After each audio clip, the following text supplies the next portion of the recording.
Hello, welcome to the Hoop Collective podcast, where we talk about the NBA, which we're doing on Thursday afternoon. Joining us from New York City, Tim Bontemps.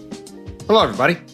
Joining us from Oklahoma City, back where last season ended, where I believe the Thunder are playing the Charlotte Hornets. Tonight is MacMahon. Howdy, partners. I chatted with Lou Dort after shoot around this morning. He's like, I feel like I just saw you a few weeks ago. Tell me about it. They're still cleaning up from the parade in OKC. This big old convention center across the street got knocked over in the celebration, apparently. Yeah, they thought that the celebration was kind of a little bit muted in OKC. You come back and they've torn down the arena. My That's God. right. Yes, the old Myriad. I believe I'm pronouncing it correctly. The Myriad. The old arena where there used to be some great college basketball played is being torn down across from the OKC arena to make way for the new Thunder arena, which is coming in like sort of the end of the decade. It's a slow process. Yeah, I think 28 is when it'll open up. 28. Yep. Okay. Yeah, 3 years. All right. 3 years. All right. We're going to do one of our favorite preseason podcasts today, which I think involves a snake draft. Can we agree to not do a snake draft? No. You're in the middle. We can agree to put you in the middle. We have a way to solve that. Well, not solve it, but it'll be up to you to determine the order later when we get to that. Okay. All right. You can But have your before we preference. do that, we have some interesting developments in the Giannis Antetokounmpo front, such as that is. Shams Charania earlier this week reported that in August, it seems that Giannis's direction, they can play around with who wants to point at whose finger at whom, but it wasn't the Bucks' idea. Okay, so the Knicks and the Bucks held some discussions about Giannis. I don't know. This is breaking news here. The trade did not happen. And Really? Right now, Giannis is a Buck and will be a Buck for at least the foreseeable future. The way he put it was, "I'm totally committed to the Bucks, and if I change my mind in 6 or 7 months, that's human." I did think 6 or 7 months was interesting because that is post-trade deadline. So That's I don't true. know. It's not a binding. It's not a binding but agreement. it's postseason. Yeah, Right. It's postseason. 6 months is post-trade April, deadline, 7 and- months is May. That's right. Yeah. So Next Will the- off season. yeah, will the Bucks be still playing in May? If they I are, doubt it. well, if they are, Giannis might feel a certain way. If they don't, he might feel a certain way.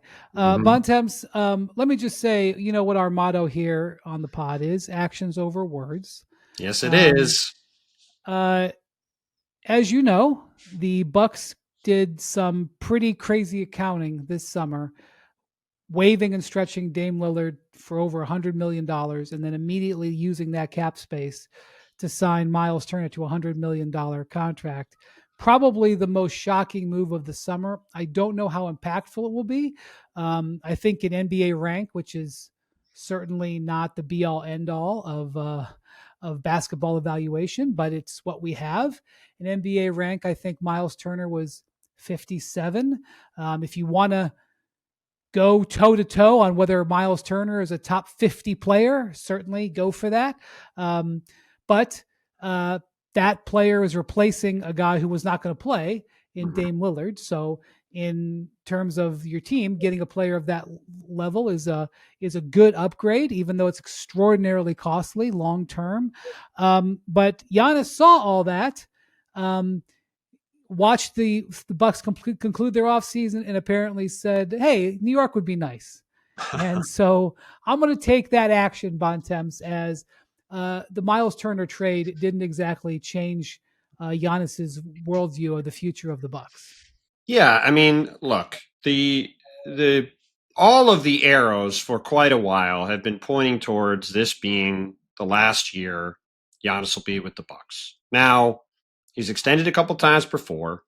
Perhaps next summer he will decide to extend by another however many years on his contract, and that will not be the case. But Giannis's contract is up in 2 years. He did not extend this summer. After the start of the season, another 10, 12 days, he can't extend until next summer.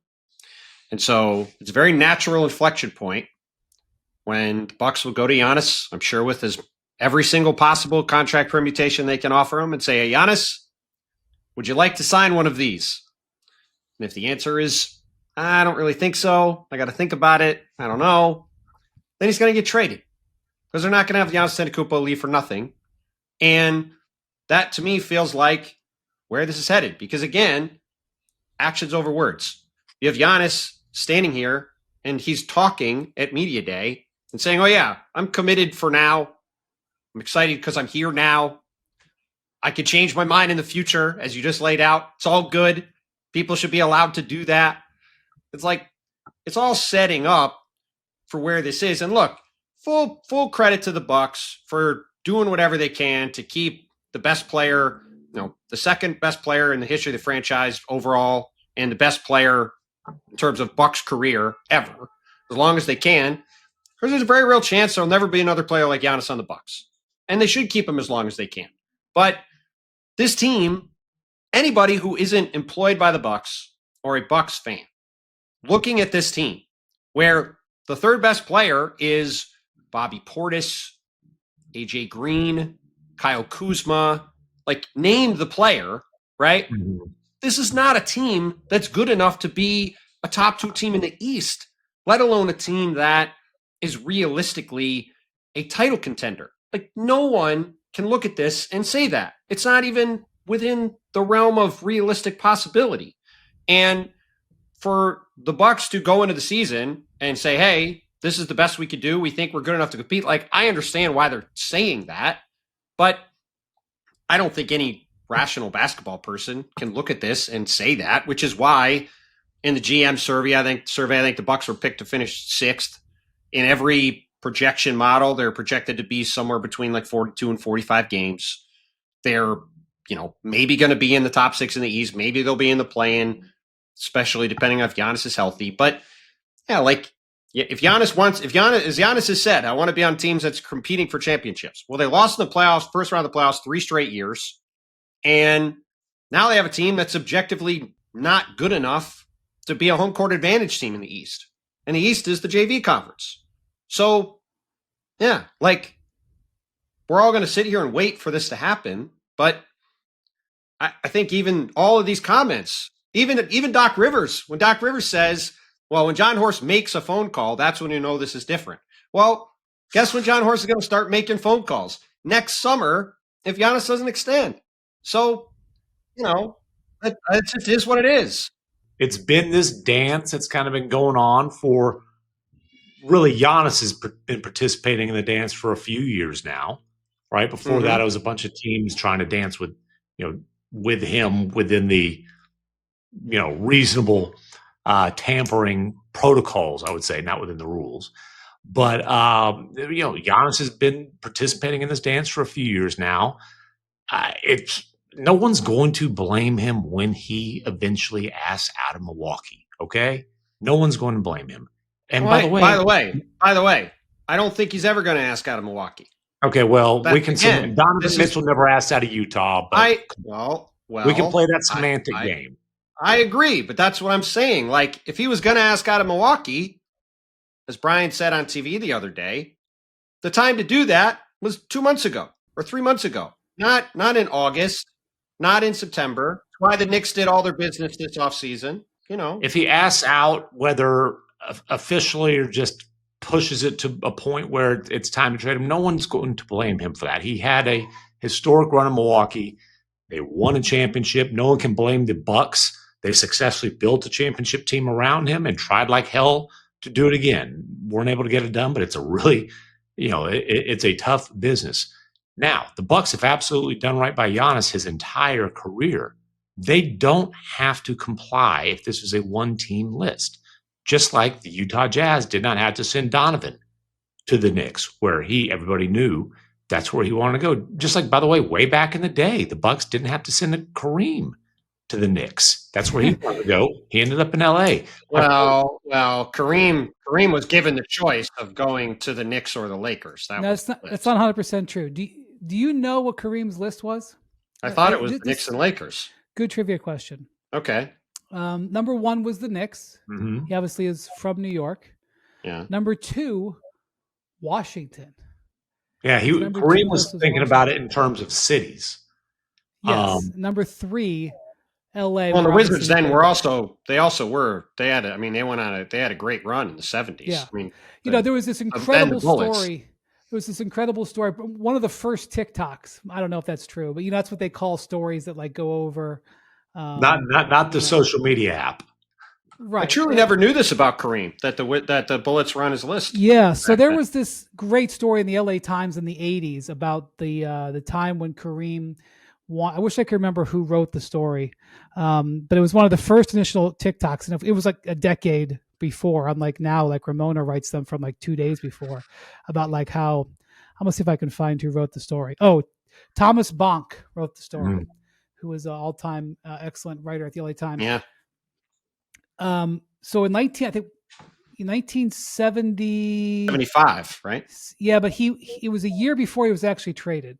October 3rd, 1974. So right on the eve of the 74-75 season.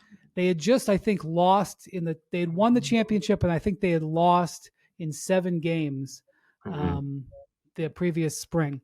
And Kareem and his agent called Wayne Embry, who was the general manager of the Bucks at the time. Wayne is still with us, Hall of Famer.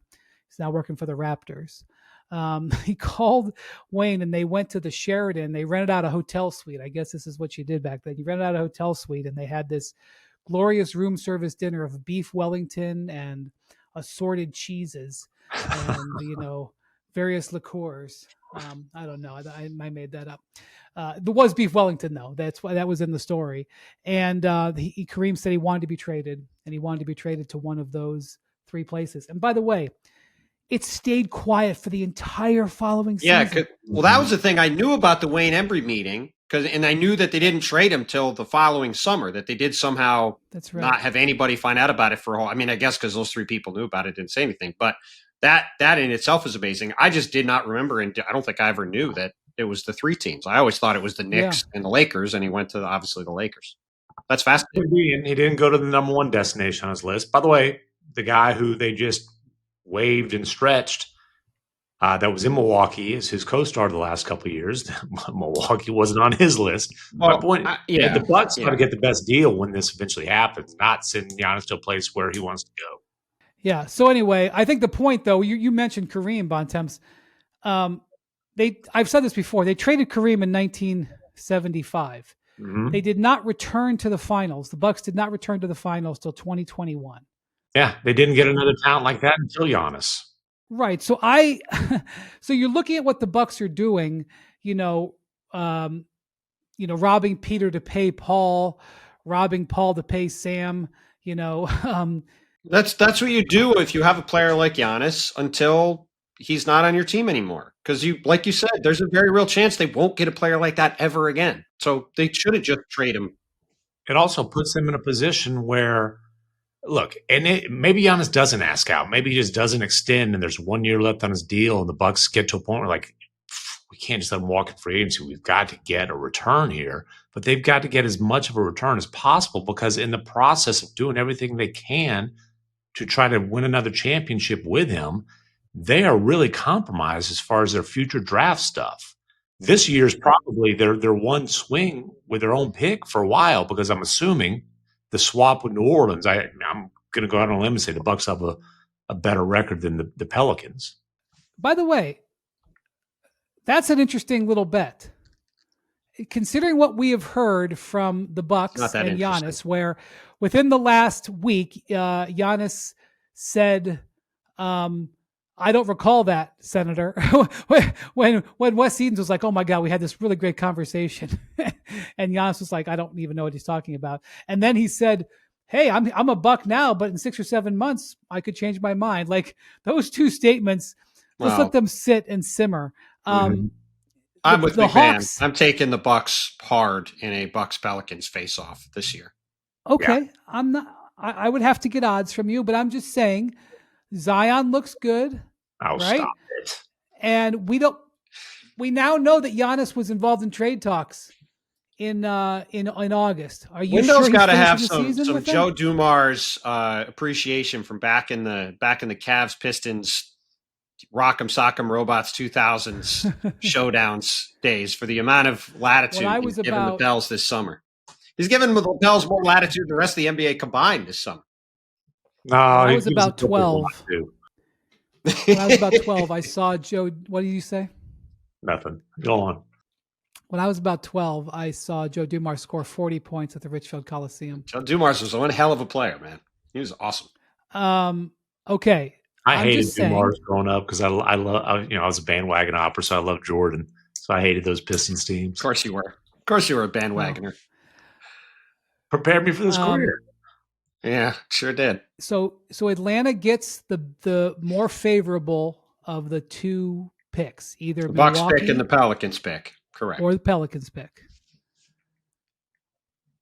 I'm getting odds, obviously. Giannis plays for the Bucks right now. Atlanta gets the more favorable. The Bucks get the less favorable. So the Bucks probably will end up being able to keep their pick this year, is what I'm telling you. I know, but I tell you what, whose pick is Atlanta getting? Are we 100% sure, knowing that Giannis could be traded? I mean, listen, I'm not going to say 100%, but what do you got? Let me ask you this: we're going to do the annual wins draft here. Are you going to pick the Pelicans before the Bucks, buddy? No. I hope you do. That was good.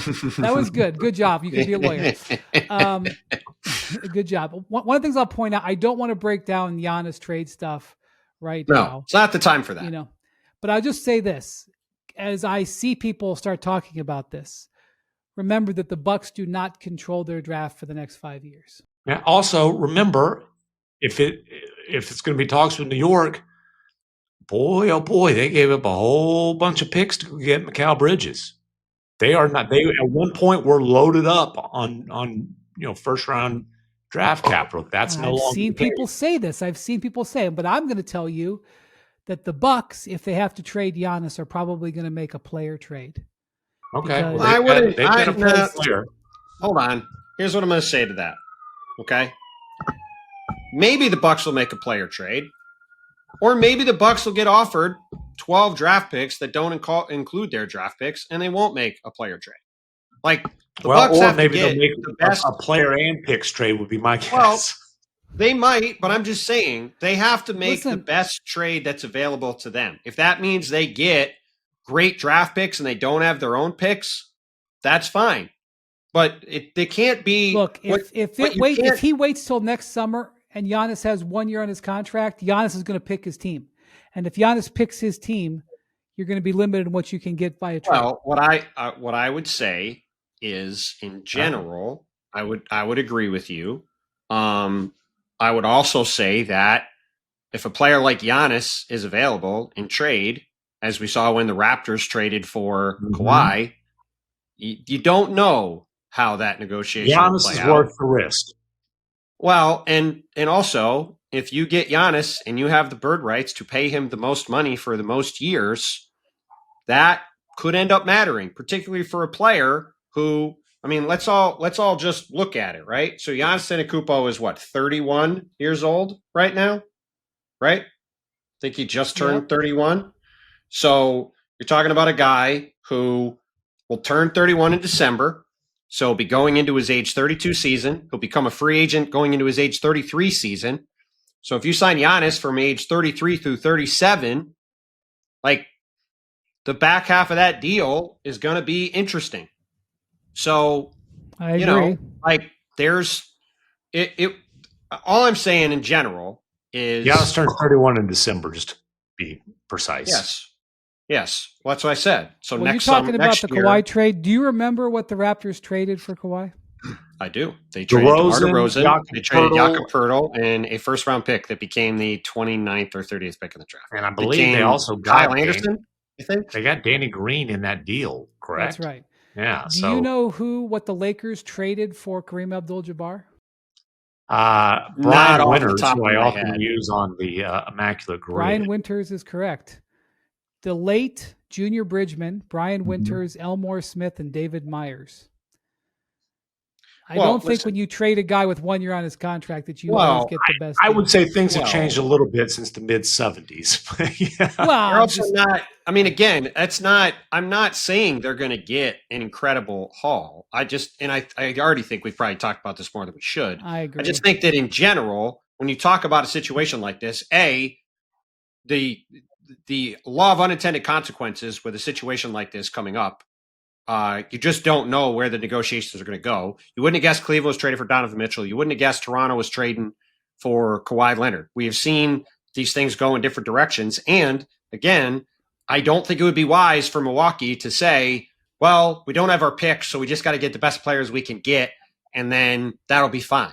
Like, they have to get whatever the best package of assets is in general. Maybe it is 2 or 3 players. Maybe it is a bunch of picks. Maybe it is some combination of both, but you shouldn't look at it if you're the Bucks and say it's got to be one or it's got to be the other.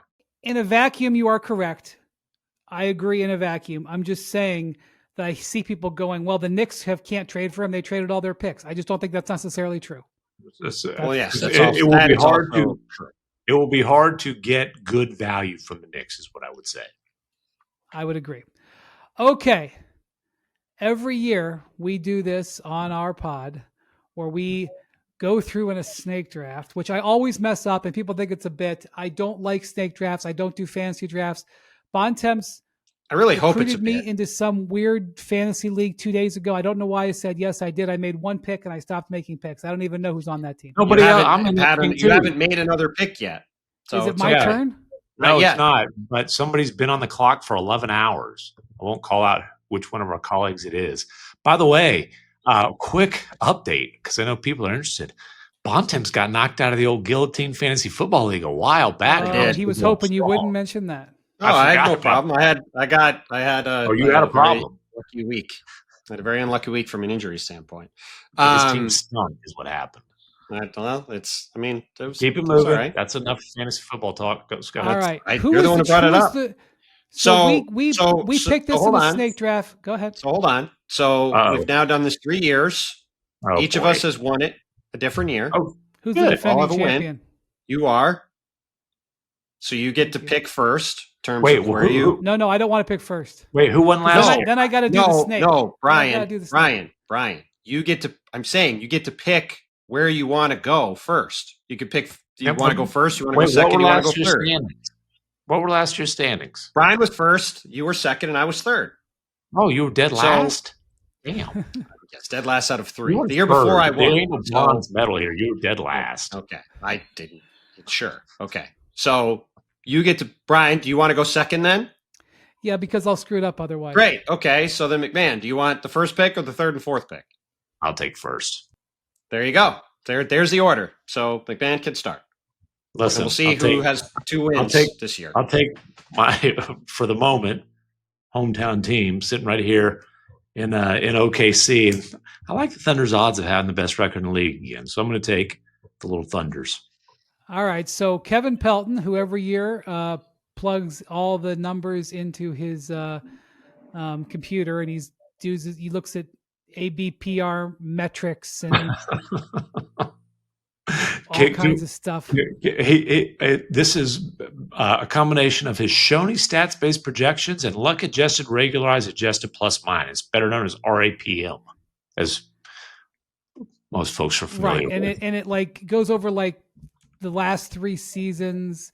He projects players missed with injury, and his Shaney stats-based projections, by the way, is named after some former Sonic named Shaney. I don't even know who it is. Sorry for the mispronunciation. I think that's what it is. I said Shoney. Shaney. Shaney. Okay. Okay. Anyway, he has the Thunder with the best overall record in the league. Yeah. He has them projected at 59 wins. He says no 60-win team this year. Yeah, 59.2. Now, he did note that this is the line is the highest. Their ESPN bet line is 62.5, which is the highest since the Warriors coming off their second over-under. title. But I'm not going to lie. I'd go over on 62.5, much less 59. They won 68 last year, and I think they'll be better this year, and I think Chet will be healthier. Okay. All right. So who gets to go second? Who's on the clock? You You picked right. going second. You literally picked going second. I know, buddy. I'm aware. I All mean, right. you did ask. I will take the Cavs. I was going to say, why is there even a debate? Cavs corner. Hashtag Fine. Cavs corner. I will say this. Pelton, he has the Cavs winning the most in the Eastern Conference. His numbers like that. At, let's see, where's he got him at? 50.1. 50.1. Yeah. Wow. He's thinking 14 fewer wins than last year. The thing you have to know about these win projections is they compress towards the middle on both ends. So this year, there's one particular outlier in the East in terms of how low it is. But generally, the high end numbers are lower than, like Kevin would say, in a vacuum, he would think they would be. And the low end numbers are higher in terms of win totals than he would maybe think they're going to be. Well, it's called the regression system. It regresses. It's called the Rampa. How many math classes did you take at St. Bonaventure's? Were you not as many as the machine. Okay. Not as many as the machine. Do you know how many math classes I took in college, MacMahon? None. I think I took one. I did not do well in it. There's a stunner. Yeah. ESPN Bet says the Cavs over-under is 56.5. Obviously, Garland and Strus will start the season. So they've got them winning like 56, 7 games. Listen, they're in the Eastern Conference. Their top of their roster is still excellent, even with their injuries. If your first pick in this thing wins 50 games, and I like their chances of winning 50, unless they have some sort of catastrophic injury, I think it's pretty good. All right, Bontemps, I think you're up for a bit. I am up for 2, and I'm going to take a couple of fairly safe picks. I'm going to take the Denver Nuggets, the best player on the planet, Nikola Jokic, should be pretty good. And I'll take the New York Knicks. Again, maybe they aren't quite as good as last year, but they have depth. They're in the East. They should be, to your point, a 50-win team. At this point, early on in the draft is not the time to be taking too many surprises. So Nuggets. I'll go with the Knicks. Pelton's projection for the Nuggets is 52, and the ESPN Bet over/under is 53.5. Would you take the over/under on the Nuggets there, MacMahon? I probably would take over. I do think they are improved from last season. And obviously you're banking on the health of Joker, but also Jamal Murray. And that's where the Murray part is where it gets concerning. By the way, the person who's going to win this is probably someone who picks a team late where that's a surprise. That's how. Yeah, it's a late surprising team. It's the team that you think is going to win 22 and wins 37.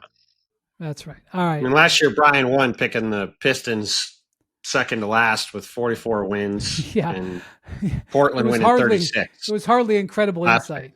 Well, so you got JP Bickerstaff run out of Cleveland, benefited from his coaching. Way to go, Windy. Right. The Knicks, by the way, in the Pelton projections, not number 2 behind the Cavs. The Knicks, number 3 in the East. We'll save who's number 2. 47 wins is a projection. The Knicks fans are not happy to hear that.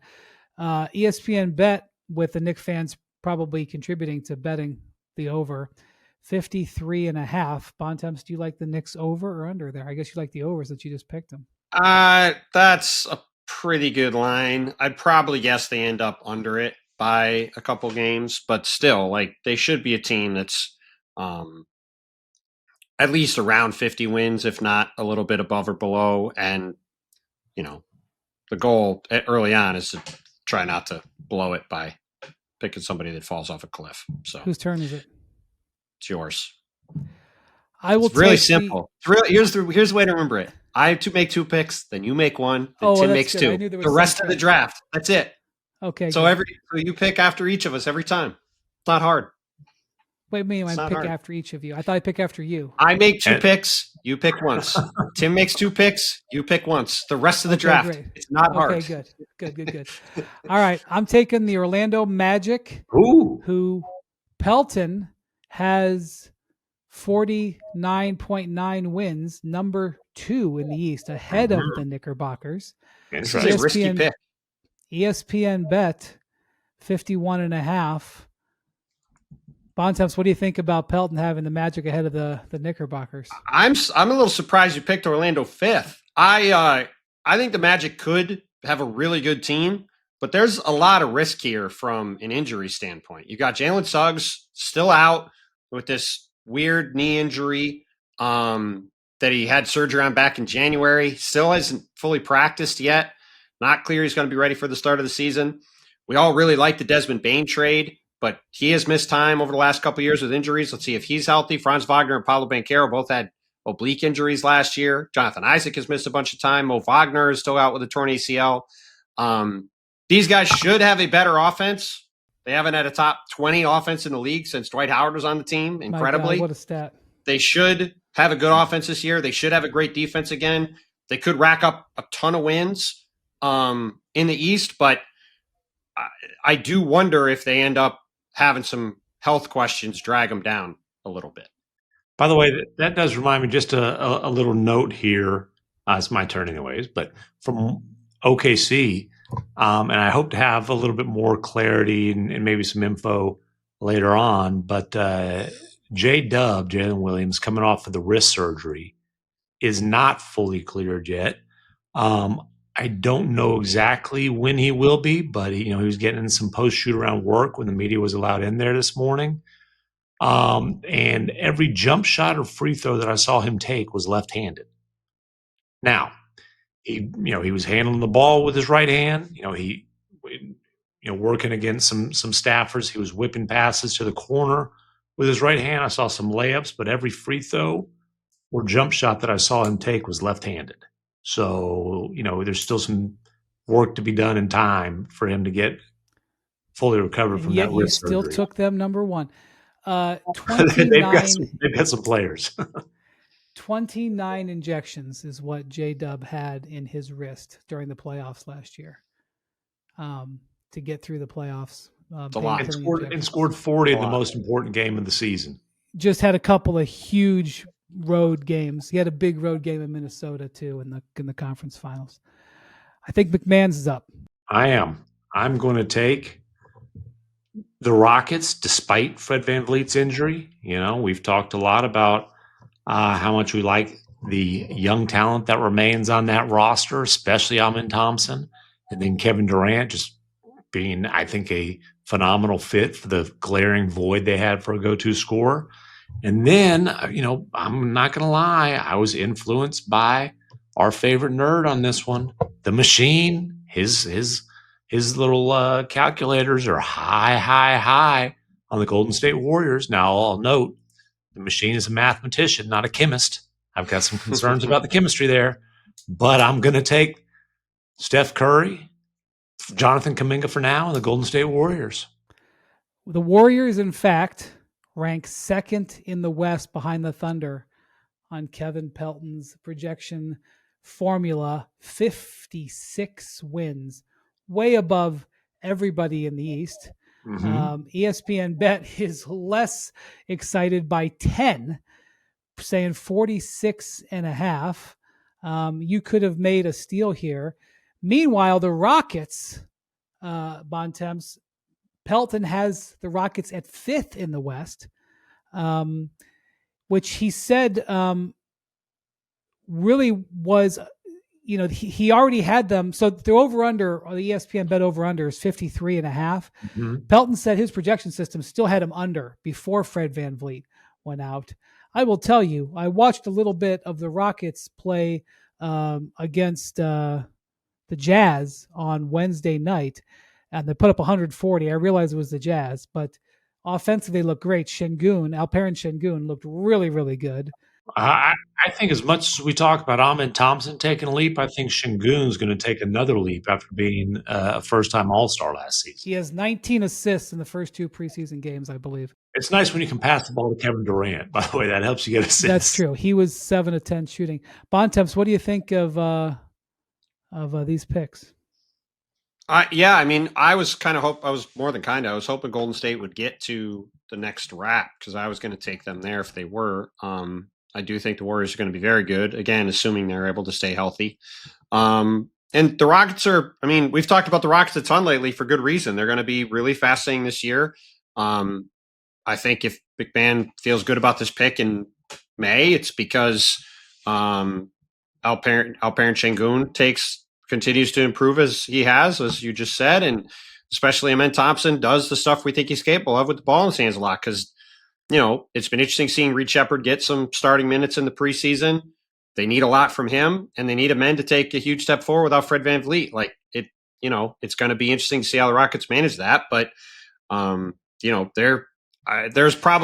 only 1 or 2 teams I may be more excited about, if any, to watch this year than Houston because there's just a lot going on there, and it's going to be very fun to see what it looks like. Well, and preseason lineups obviously aren't written in stone, but it was interesting to see Reed Sheppard starting alongside Thompson. And again, I said it before: if you're going to maximize kind of the spacing via shooting and have some playmaking on the floor, that's probably the way to go. It's also probably the best way to protect Reed Sheppard on the defensive end. All right. I am going to take. Didn't even have to ask if it was his pick. Didn't have to ask. What a thing. Doesn't know who he's taking, but didn't have to ask. We told his brain power to figure out where he was going.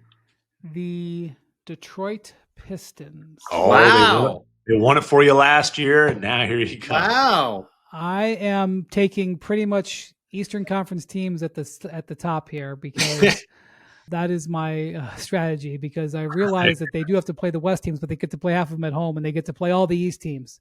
And really I'm choosing here between the Pistons and the Hawks. Now, Pelton does not like the Pistons that much. He's got them way down at 8th in the East at 42.6 wins.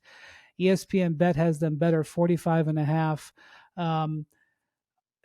The Pistons, I wish I 100% knew exactly how they were going to bounce back after having that really successful year last year. This is really a wager on Cade Cunningham and on the East.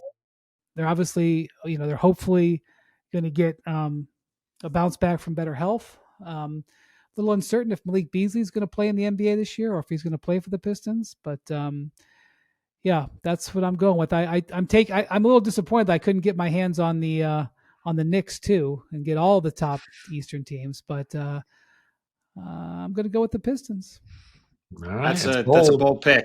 It's going to be interesting to see how they do. I mean, obviously they basically come back with the same team as last year, betting on internal improvement. It'll be very interesting to see what that looks like. It's not the same team because Beasley was a big part of that team. Well, also Jaden Ivey barely played last year. True.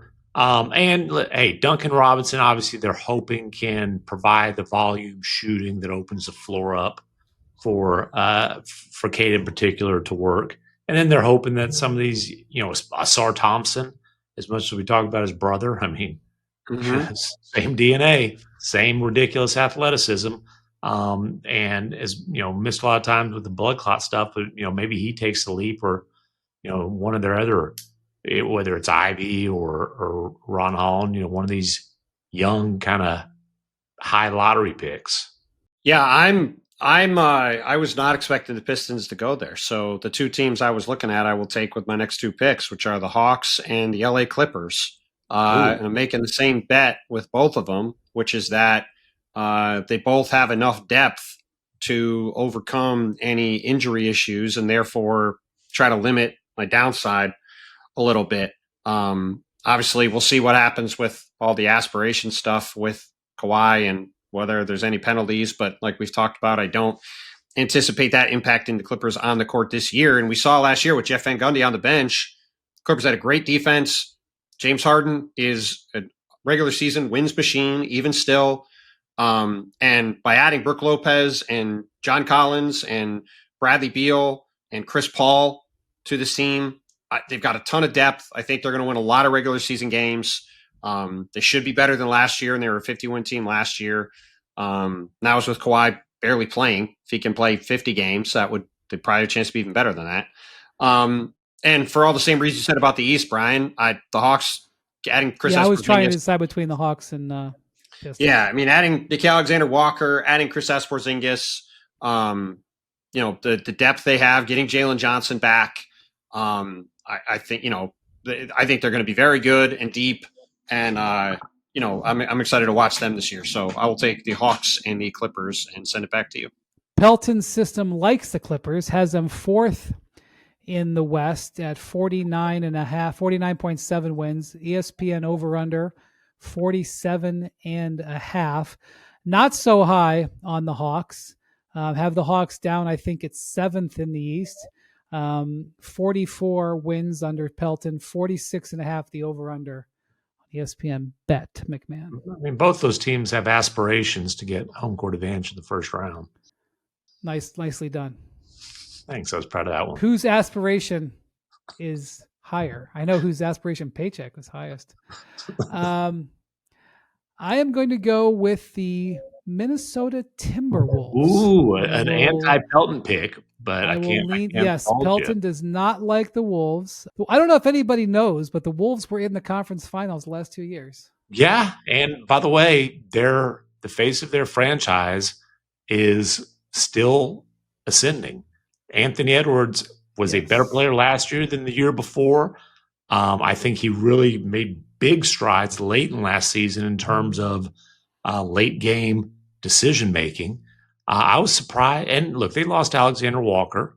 And I'm not going to minimize that, but I was surprised that Pelton's machine was this low on the Wolves. I'm going to bust in with some breaking news. Breaking news, Claxon, from our guy Shams Charania.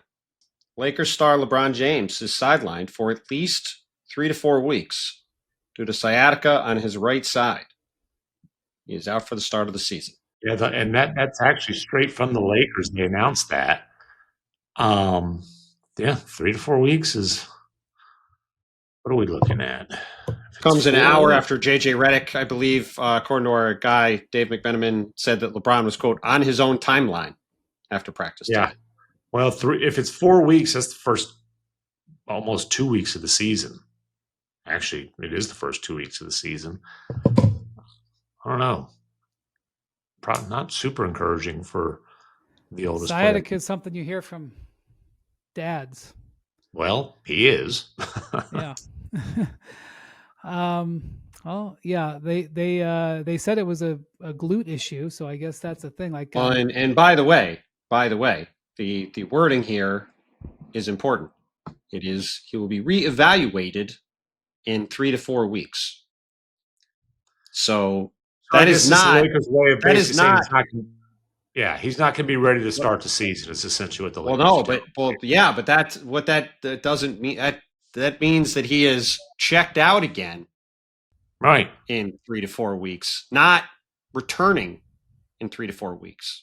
So you would think he's out for 6 to 8 weeks, probably. Well, let's not start doing doctor math. No, but I'm just but if you're not getting if you're getting reevaluated in 3 to 4 weeks, you probably have to tack 2 weeks onto that minimum. So you're talking at least 5 to 6 weeks. Like you're talking close to December. The odds of LeBron being all NBA again are awfully long because 65 games seems to be a high number for him. Yeah, well, I'm not a doctor. I'm not an expert. I do know that oftentimes sciatica is related to a disc issue in your back, and I don't know if that's the case with LeBron, but he's had over the course of his career occasional problems with the discs in his lower back. So I believe when he was in Cleveland, he a couple of times had to get numbing injections that cost him to miss a couple of weeks at a time. So I don't know if that's an option here, but certainly is going to be something that could affect early in the season. None of us have taken the Lakers yet. Well, So- I actually, that's where I was thinking, and I'm. Well, hold on. Just so you know, the Timberwolves are was that we're on the Wolves, right? Mhm. Timberwolves projected 43 and a half wins by Pelton, all the way back to 8th in the West. ESPN over under has them much higher, 49 and a half. So, All right.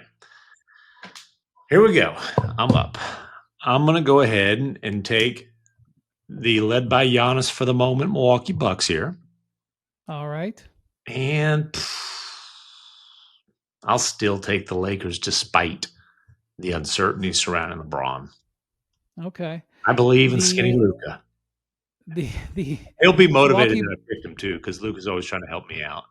This isn't a bad spot to take the Bucks this late in the draft, by the way. The Bucks 44 and a half is Pelton's projection, 6th in the East, and basically Pelton's like the numbers with Giannis are really good, and if Giannis is healthy and can play, they're going to get wins, is what he's saying, and I don't necessarily disagree with that. ESPN over under is smaller, 42 and a half. In this case, Pelton, one of the rare times, maybe the first time, that he's got his system has them for more wins than the over under has. And the Lakers, well, this is not baked in with LeBron potentially missing a good chunk early in the season. Pelton system had them 6th in the West at 45.8, and the ESPN over under. And you just can't take a Laker bet over under seriously because their fans going to push it out. But the Laker over under is 48 and a half. So if the Laker over under is higher than the Warriors over under, higher than the Pistons, the Hawks, the Clippers, a whole bunch of teams we've selected so far. Bontemps. Yeah, I'm still processing this LeBron thing. It obviously the Laker number has always been influenced by Vegas. It's a little bit less influenced by Vegas now, just because there's so much more national betting than it used to just be everybody going to Vegas and betting.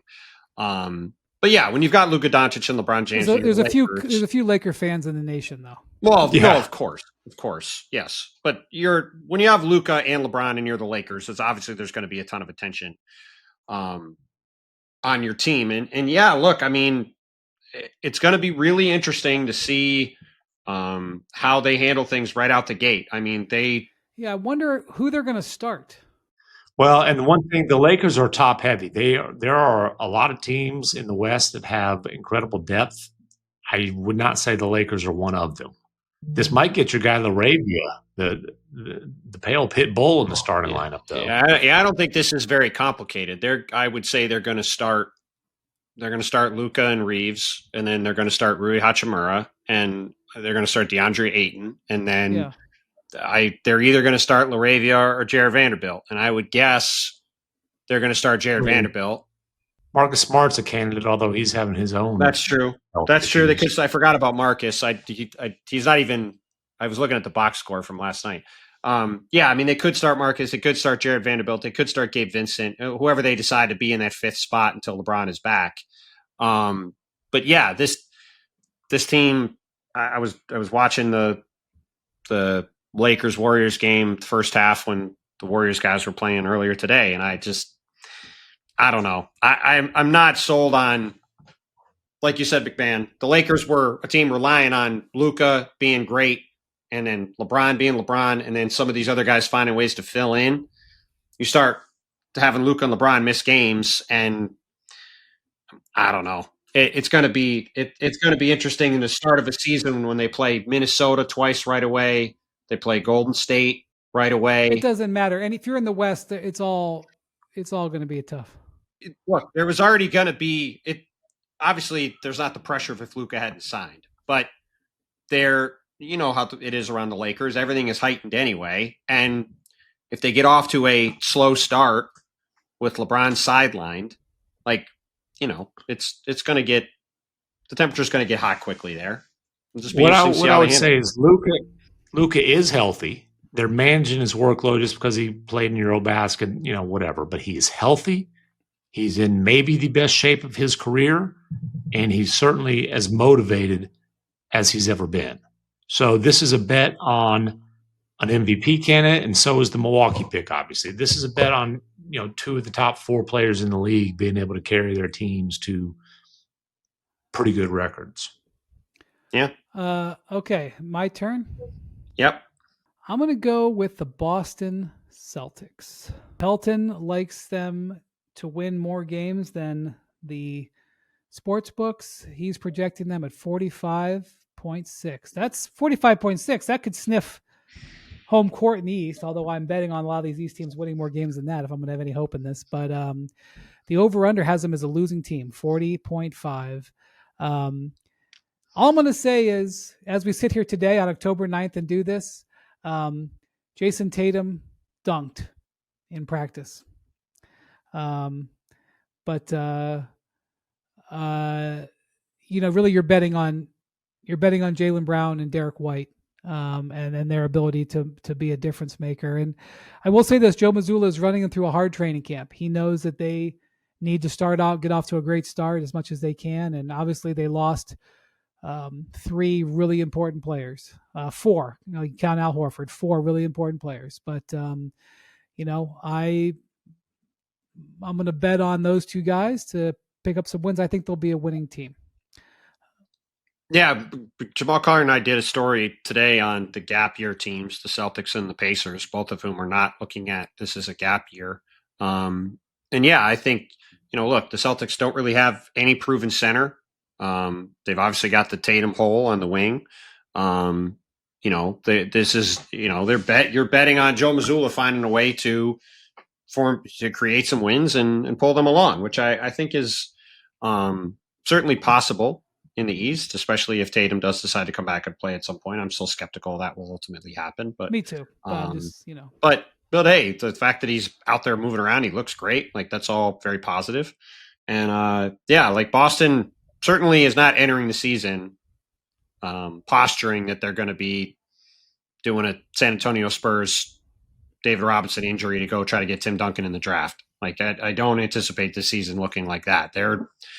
They're entering the year trying to win every game possible, and Joe Mazzulla is very excited about the challenge of trying to win as many games as they can with this group, and so is Derek White, and so is Jalen Brown, and I think as long as those guys are healthy, they're going to be pretty good. Or at least they're going to attempt to be as good as they can be. Which we're at an interesting point of the draft. We're halfway through, and I don't really like anybody that's available. I thought you were going to say I don't like my team. I like the first 4 picks.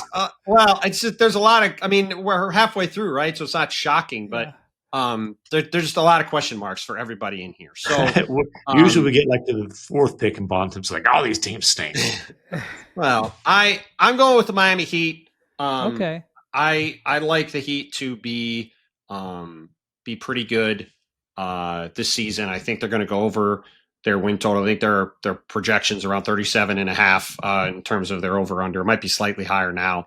One of my favorite stats to cite from last season is the Heat were 14-28 in clutch games last year. I don't think that will repeat itself. They also were like second, I think, to the Wizards in terms of net rating, second to last, ahead of only the Wizards, I believe, in net rating in the 4th quarter. They just were horrendous late in games. It clearly became a mental thing as the season went along. They even talked about it. Obviously, the Tyler Hero injury is concerning, but they get Norm Powell back.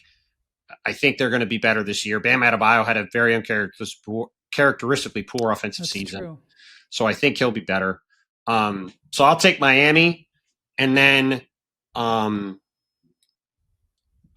really don't have a great sense of this pick, but I'm also gonna double up on the East, I think, and I'm gonna go with the Toronto Raptors. Whoa! Listen, Bontemps has been singing those Raptors praises. He says, Brandon Ingram, baby, bring me home. Well, do I think do I love the Raptors from a ceiling standpoint? No, but I do think the Raptors are one of the best bets on the board to go over, because I think they've got a lot of depth, and they're going to be trying to win this year. And I think they're going to be a team that, because of their depth with Brandon Ingram and Scotty Barnes, I think they're going to get somewhere into the 40s in wins. And at this point, I'm just trying to not have a 20 on the board. So Here's what I want you to understand, MacMahon, that Pelton has the Raptors ahead of the Heat. And one of the reasons is because his model likes the addition of Sandro Mamishvili. Okay, listen. Oh, my head. That's in the story. I mean, he could end up playing a decent role for them. Decent Okay, player. that's enough. Okay. I think probably Brandon Ingram. By the way, projected wins by Pelton for the Raptors, 40.7. ESPN bet over under 38.5. That's kind of a higher over under. That indicates to me that the money is coming in on the That Raptors. over under a few weeks ago, I believe, was 32. Hey, what did Ingram have like 33 and 31 minutes in the preseason game? Whatever night was last night. Wednesday. I will say this: right? unlike a lot of the teams that are in the East that are still left on the board, they're going to be trying to win. Yes. So I mean, there's something to be said for that. That's awesome. That is a unique characteristic. Well, what do you want? Well, they're pretty deep and they're healthy going into the season, and they're going to be competing. So, like I said, I'm just trying to avoid a bottom falling out team at this point. All right. I am going to take the MacMahons, the Dallas, the super deep Cooper flag injected Dallas Mavericks. Ooh. I was thinking about Dallas too. I was going to take them as the official mouthpiece of the franchise. Yeah, I got the Cavs. You have to take the Mavs. Pelton says Pelton likes them. Pelton says 43.6. ESPN bet says they're a losing team, 40.5. Look, I don't know when Kyrie's coming back, but I like Cooper Flag. I'll tell you what, I watched some of the replays of that first game the other night, and look, caveats. Yeah, the Thunder left. He has a great feel for the game. He has a great feel for the game, MacMahon. Well, and listen, he's NBA ready. He was NBA ready when he was 17 and was playing for Team USA's select squad in a scrimmage that Bontemps sat there and watched, where he was not only looked like he belonged, but hooping against a bunch of first ballot Hall of Famers. He's going to be very good. We didn't need to see him score 10 points in 14 minutes against the OKC B team to know that. Although his value is that he does a lot of things. Might have been a C team, buddy. Yeah, he does a lot of things very well. But the one thing I'll say about Kyrie, obviously, Jake. By the way, real quick, not to get you in trouble on the home front. Oh, are you making a preseason visit to the Tiki while you're in town? No, Big Rich is in Mexico, so that. So your scholarship is rescinded? No, trust me, my scholarship. He doesn't need to be present. I see. Okay. He doesn't need to be present. But no, I am not. This is an in and out trip, and I've got a morning flight, so we're going to be responsible. Plus, is that your official position? Should Jackson turn off the? No. The IT department has their 20-year high school reunion this weekend. I can't make the Saturday. My wife also had a high school reunion last week. I will not, out of respect to my wife, I will not say what year it was. The 20 year is a humble brag for old gray-haired me. But so I've got to escort her to like a little pre-party Friday night. I can't make the actual reunion. The pre-party is going to be the more intense one. That's my I can't make the actual reunion on Saturday because I've got a big. I've got Cooper Flag's first appearance in a preseason game at the AAC. He's done the Dickies Arena. But I did want to just you mentioned Kyrie. Kyrie does not want to set a timetable. Right, he's been very clear about that. Jake has been very strong about pushing back against the ahead of schedule discussion. What I can tell you is, he's not just doing standstill shooting. Like in the post-practice work, he's working on his ISO game. I mean, it's really interesting to watch because a lot of times he's got Cooper Flag there and they're taking turns and Kyrie will go and he's like showing him moves and stuff. But like he's doing not just like no dribble stuff and pivot stuff, but like one dribble, two dribble. Now, I'm not sitting here telling you that he's going to be back in the 2025 portion of the season because I would be very, very surprised by that. But I'm saying there is clear progress, encouraging progress as he's returning from the torn ACL. All right. All I right. have no idea who's up. Me. I'll keep it. McMahon is up. You I, picked I Dallas. I was really fired up because I was going to be all theatrical and I was going to do the old Texas two-step here. I was going to go Dallas and right down. What highway, Wendy? 35. I-35 to San Antonio. So I'm going to start off. Wait a minute. Time out. Jackson, stop the clock. Stop the clock. We have arrived at the San Antonio Spurs over-under section of the podcast. You know I love an over on the Spurs, baby. Hey, Wimby's going to stay healthy this year. Okay. I just picked Giannis, Luka, Wimby. I mean, come on. There's of the five. You picked Giannis, Luka, Wemby, and a younger woman. There you go. I got a lot of talent, baby. Listen, Lordy. Of the five, what I would say bona fide MVP candidates, I've got 4 of the 5, so I'll take that. The other one being Joker, who the USWB got, even though he badmouths the bench additions to the Nuggets all the time. So I am going to go with the San Antonio Spurs here.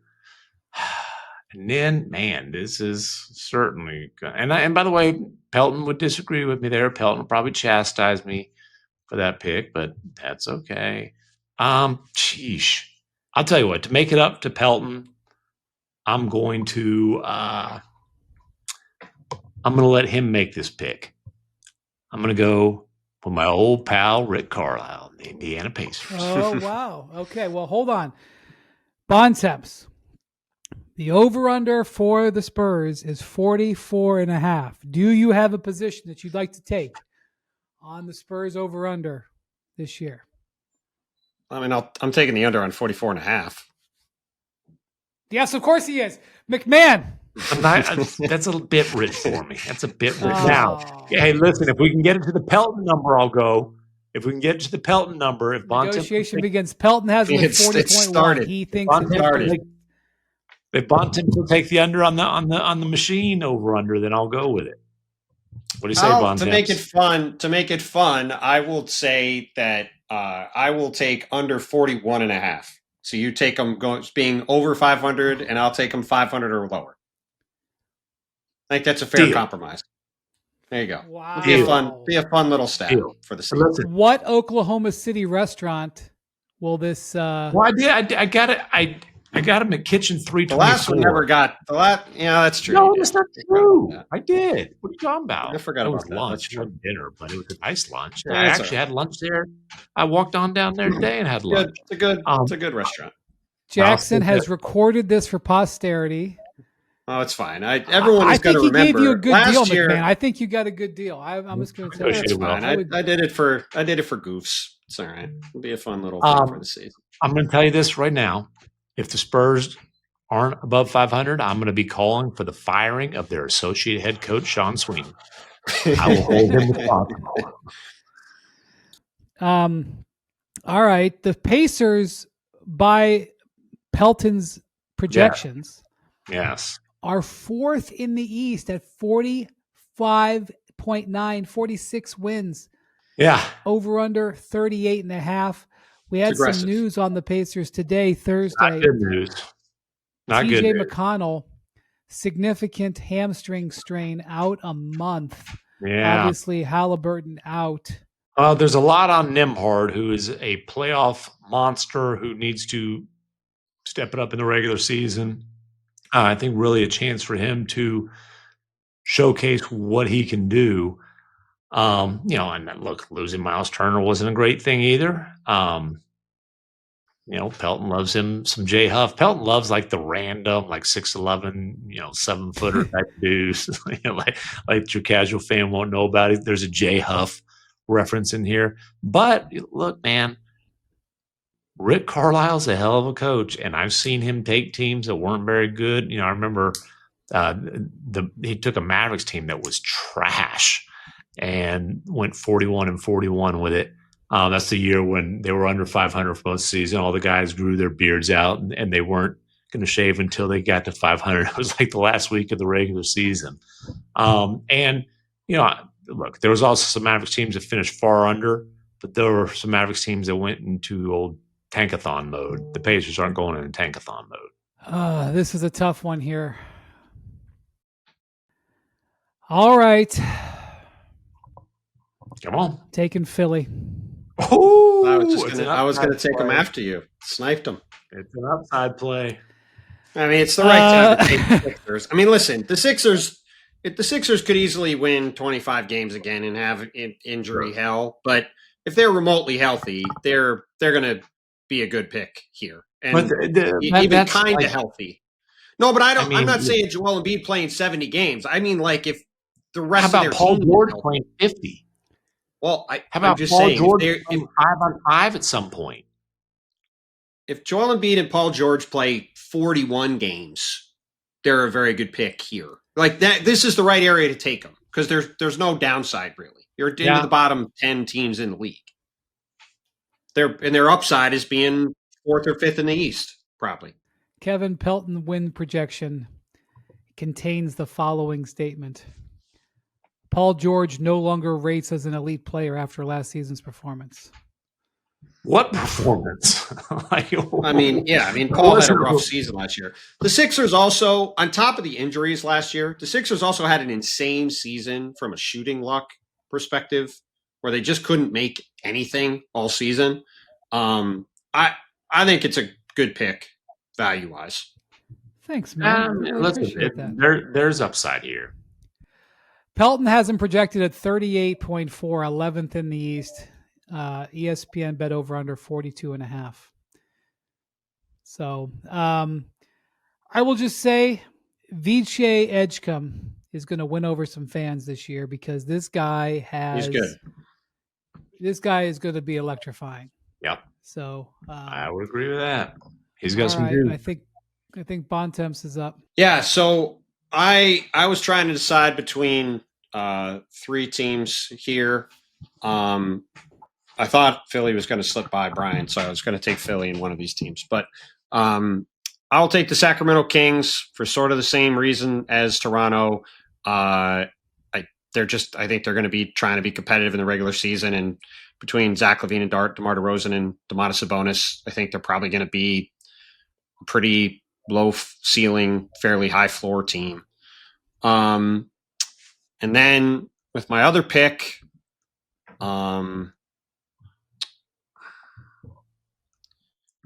trying to decide what to do. I'm ultimately going to take the Memphis Grizzlies. I was debating going with another team instead. I do like the team Memphis has, but there's a lot of injuries already. You like that team? I don't like them to win 50 games. Like I think they're like if they were healthy right now, I would have probably taken them several picks earlier because I do think they've got a chance to be decent. They've got pretty good depth around John Jaren, and I think they'll fit together pretty well.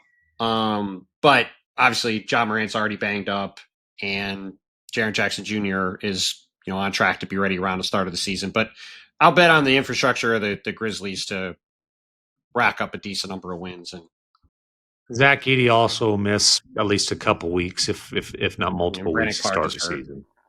Yeah. Well, might regret this. Two things that agree with Bontemps. One is Pelton's projection system, who likes the Kings at 43.5 wins. In fact, their over-under is 34.5, and it's about as big of a spread as we have here, almost as big of a spread as we have in Pelton liking that pick. Also, guess who else MacMahon agrees with Tim Bontemps? Who? That's LeBron Raymond James, who Oh. said in his podcast this Fellow week podcaster. that he thinks that Dennis Schroeder, following the lead of Tim Bontemps, Yes. ratifying Tim Bontemps' worldview, Yes. buttressing Tim Bontemps' basketball knowledge and savvy. Buttressing LeBron Bontemps' sees it on buttressing. plane with his, Yeah. saying saying that Dennis Schroeder is headed to the Hall of Fame. Not because of anything he's doing with the Sacramento Kings, just to be clear. Well, I'm just, the Kings are up here. Grizzlies. Actually, LeBron's quote on it was kind of lukewarm. He's like, I've seen a lot of stats and a lot of accomplishments this summer after Eurobasket. If he's elected, I wouldn't be like, oh my God, I'm so proud. But he's put the work in, man. I don't know if I was Schroeder, I would make LeBron my presenter with that kind of endorsement. But it was an endorsement. Let the record show. Oh, who was the presenter? There was somebody.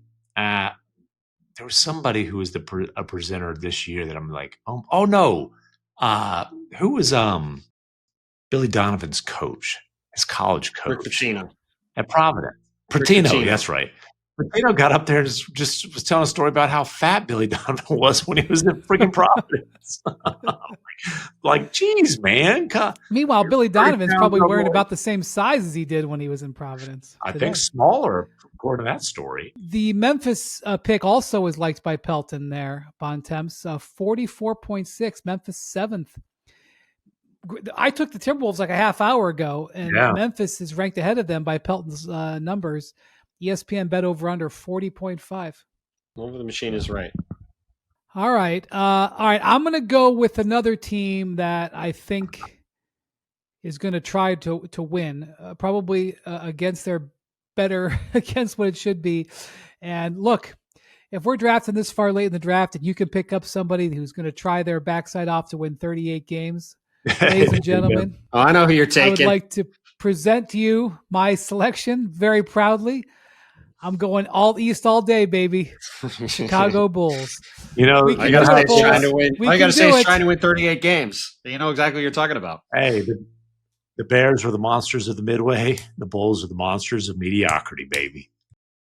Hey, what do you think the highly refined, data savvy, AI aided Pelton machine predicts for the Chicago Bulls wins? Well, I know. I read it too. 38. 38.0. Not 38.1, not all these other numbers, 38 flat. To me, the best looking bet on this whole board is the over-under of 31.5. Yeah. Ladies and gentlemen, have you seen the Bulls for the last decade? Also, they get to play all those teams. They've won 39 or 40 games every year, and they get in the play. So why would you expect anything different? Yeah, I think it's a good value pick I'd like to congratulate myself. Yeah, we will participate in the congratulations. Good job. All right. It's my time to shine. I was actually going to pick Bulls there. That's a pretty steep cliff in the Eastern Conference. We can speed up these picks here for Jackson. All right, we're going to go Portland and oh boy. Portland's the other team I was debating about. Jaden Sharp, who's up for an extension the next couple weeks, was awfully good Wednesday night against the Warriors. Interesting extension candidate over the next couple weeks. All right, we're going to go Portland, and then we're going to go in the you don't benefit from being bad department. The experts are out of the way. Here come the Phoenix Suns, baby. Oh, okay. That's not a bad pick. Pelton says that Pelton is one of the stupid media who don't believe in the Suns. No, 40 a hell of a lot more than the over-under. The projection is 34.7. The over-under 31.5. Yeah. I'll take 34.7 here, baby. And then the Blazers. Yeah, he's over on the Blazers too. Over-under 33.5. Projected wins 35.8.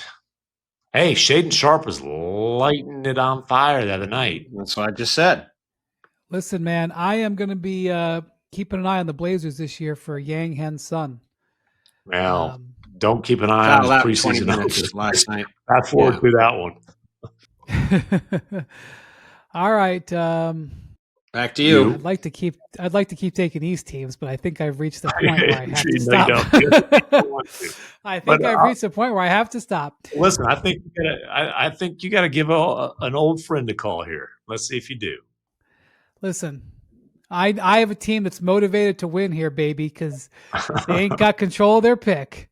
Uh-huh. Pelton doesn't like them. The over-under doesn't like them, but I think the New Orleans Pelicans are motivated to get into that play-in. Pelton says 32.6 wins, over under 30.5, but that's disregarding new svelte Zion. The Pelts are uglier than that little baby you pull out of the king cakes. That baby is just, by the way, the concept of the king cake. I don't mean to culturally insult them, but I mean it's a tough thing. There's a hard piece of plastic in the middle of the cake. I'm telling you, there's a lot going. Especially like a lot of people that are eating those cakes are fairly inebriated. Oh man, I mean, think there's about some when you're teeth that eating are getting. it. How many teeth are cracked on the baby every year? Yeah, it's right. But hey, you got Joe Dumars. He's gonna deliver you a winner, baby. Derek Queen, once he gets back from his little injuries, all rookie campaign. Here you come. Maybe. All right, Bontemps. All right, Bontemps. He's frozen. I think we should pick for him. He says he's taking the Jazz he texted it in. He is taking the Jazz. I like that. He's taking the Jazz and the Hornets. I'm taking the Nets. And does that leave you, or is that it?